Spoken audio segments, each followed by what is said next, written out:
Essa sua trajetória espiritual, a sua intimidade com Deus, como é que foi isso?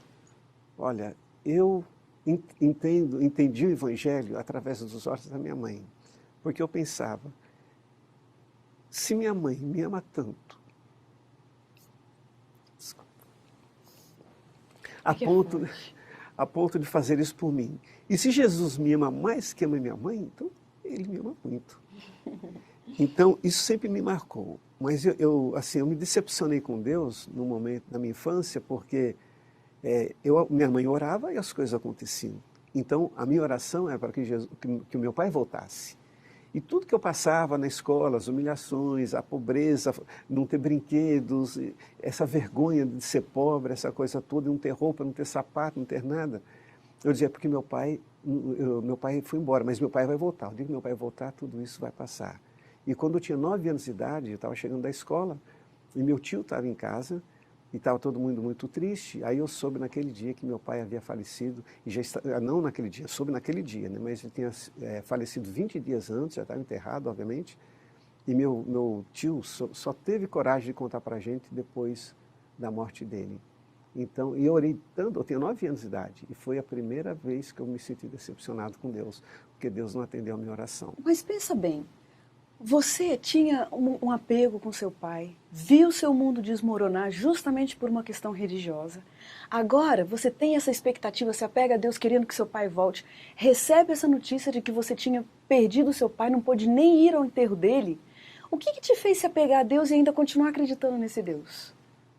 Olha, sabe que às vezes no meio de uma tragédia, no meio de tudo, você não tem outra opção a não ser confiar em Deus. O meu consolo foi o seguinte, o que eu aprendi lá na escolinha bíblica, né, na nossa escola, o que eu aprendi é que Deus é nosso Pai.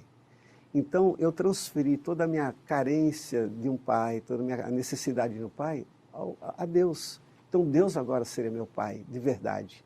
Sabe, a pessoa que eu iria conversar, que eu iria desabafar e que eu iria contar as minhas histórias. E ouvir também as histórias dele. Então, foi nisso que acho que cresceu mais ainda meu amor por Deus. E como minha mãe se manteve fiel, mesmo diante de todas essas perdas, né? E, então, eu acho... E também quando eu olhava pelas consequências de uma vida sem Deus, porque meu pai, ele não cedeu mesmo, ele morreu Uhum. sozinho. E no hospital, uma enfermeira perguntava para ele, senhor Nicolau, o senhor não tem família? Ele falou assim, eu tenho mulher e muitos filhos. E ela desabafava por uma cozinheira do hospital, que na realidade era nossa vizinha, que a gente não Olha, sabia. aham. Ela não sabia que era nosso pai. E essa enfermeira dizia, nossa, o senhor Nicolau está falecendo, de uma forma tão triste, profundamente triste. E ele tem família e ninguém veio visitá-lo, porque ele não chamou, nós nunca Uhum. soubemos disso. Uhum. Então ele morreu sozinho, porque foi a palavra que ele tinha dado. Olha. Então, isso não vale a pena uma vida sem Deus. Agora, quando você olha para trás, Edson, e vê a sua trajetória, a forma como Deus te guiou e guiou a sua família, com que palavras você descreve o que Deus fez por vocês? Graça. O que é graça? Graça é você receber aquilo que você não merece. E recebe muito mais do que você sonhou, muito mais do que você imaginou. Eu fico pensando o que seria da nossa família sem Deus. Porque Deus é tudo. E na minha trajetória cristã, nas dificuldades que eu também enfrentei na vida, tudo, eu sempre me reportava, sempre voltava meu olhar para trás para minha mãe. E sabe quando você vê o evangelho vivido através de uma pessoa, ele marca muito mais do que Uhum.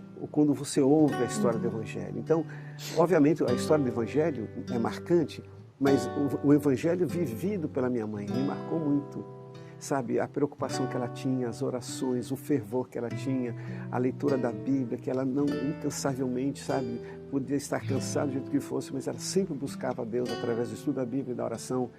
Então isso me ensinou nessa trajetória a confiar em Deus e a viver por Deus. É lógico que nós não somos juízes, a gente não pode julgar. Mas com essa visão humana que a gente tem, valeu a pena sua mãe ter largado tudo, a vida digna que ela tinha, né? Porque queria que os filhos fossem salvos, porque queria ver os filhos no caminho do Senhor? Que frutos que deu essa decisão dela? Olha, Cleire, eu acho o seguinte, o que a gente leva dessa vida? A gente não leva nada dessa vida. Agora, quem tem Deus tem tudo. Então, daqui a 200 anos eu não vou existir mais. E nada do que eu tenho, obviamente, vai existir. Mas daqui a 200 anos, eu na eternidade, sabe, eu vou ter tudo. Então, na realidade, a vida com Deus não é somente pelo futuro, pela eternidade, mas é pela vida aqui mesmo, sabe?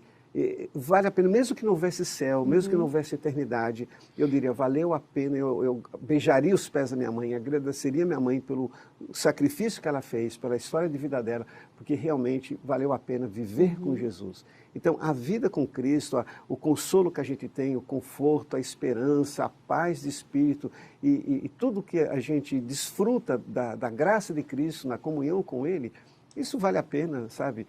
Você abrir mão de tudo na vida. A gente tem um minutinho aqui das perguntas ping-pong no nosso programa. Ok. Então, vou falar uma palavra e você me diz o que vem à sua mente. Ok. Vida. Jesus. Beleza. Jesus. Sucesso. A vida com Jesus. Pai. Deus. Felicidade. Sobre o pai, posso mencionar uma outra coisa rápida? Ok. Pastor Manuel Xavier de Lima. Pecado. Desgraça. Futuro. O céu. Uma música. Canção da vida. Um pedido. Que toda a minha família esteja salva no reino de Deus. Um medo. De perder a salvação. Uma grande verdade. A graça maravilhosa de Cristo Jesus. Uma grande mentira. Felicidade à parte de Cristo. Um versículo da Bíblia que te acompanha. Aquele que habita no esconderijo do Altíssimo, à sombra do Onipotente descansará. Essa é a nossa esperança, né? Edson, você é muito amado, não só por mim, pela minha família, mas por tantas pessoas nesse Brasil que você já tem abençoado com seu ministério. Muito obrigado. Nosso desejo é que essa sua vida, que esse seu testemunho, que esse seu amor por Jesus continue transbordando e abençoando muitas pessoas.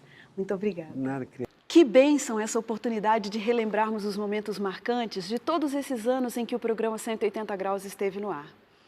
Particularmente, eu tenho o coração muito agradecido a Deus por ter ouvido tantas histórias lindas de encontros com Ele. Histórias que foram gravadas e também tantas outras que li e ouvi fora do programa, aí pelos bastidores da vida. Agradeço aqueles que semanalmente marcavam um horário ali, né, às 18 horas no sábado, para a gente se encontrar e que não perderam nenhum programa.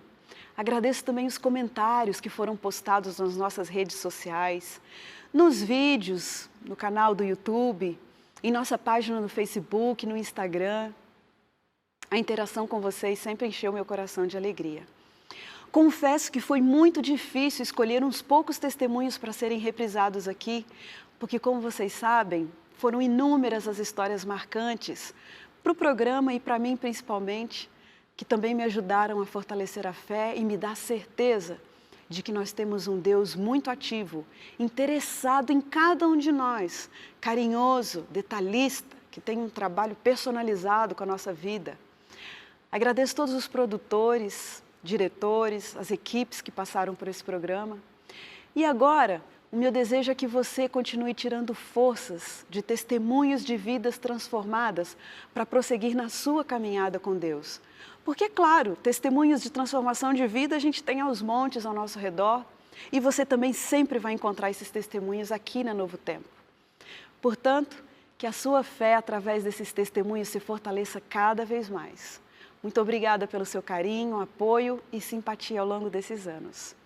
Com certeza, transformações maravilhosas ainda acontecerão até aquele grande dia em que participaremos todos de uma linda festa lá no céu e Deus, o nosso Pai amado, olhará para nós, seus filhos pródigos, e dirá a nosso respeito: era preciso que nos regozijássemos e nos alegrássemos, porque esse teu irmão estava morto e reviveu, estava perdido e foi achado. Obrigada.